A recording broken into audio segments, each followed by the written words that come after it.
Akala mo ba tao lang ang marunong gumala? Eto na 'no, eto na yung unang gala ng Hypregnatus Venator natin sa bago nilang Outworld. Simple lang ang setup natin 'no, pero functional. Isang mini hunting ground para sa ating mga mandirigmaang langgam.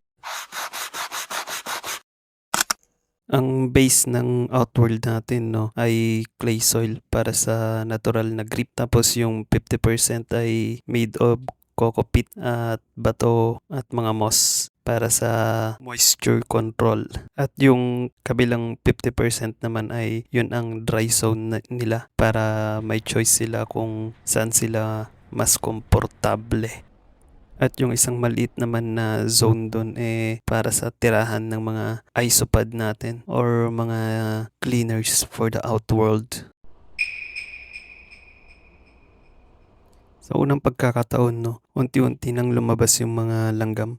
Unang nagpakita tong scout nila or tawagin ko na lang siyang si Scouty. Angas 'no, may taga-scout kung may mga kalaban na parating. Siya yung unang alay. Maingat yung galaw niya. Parang sinusuri kung safe ba. Naglalakad sa moss. Sinilip bawat bato.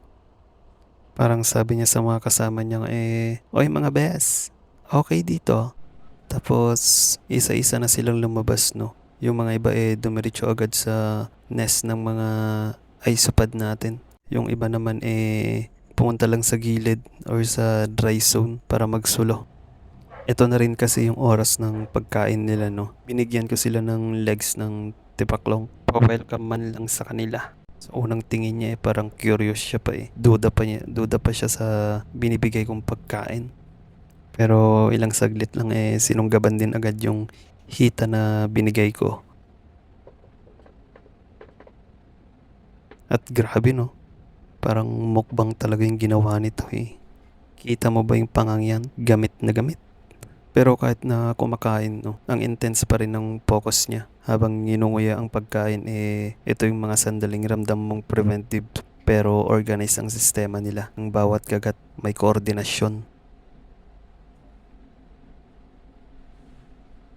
Ang angas talagang panoorin 'to 'no. Ang satisfying panoorin ng mga Harpegnathus natin habang kumakain. May rhythm ang galaw niya, balanced predator, matapang, pero may strategy. At kita mo talaga na ilang sandali pa lang mukhang komportable na sila sa bago nilang environment o outworld.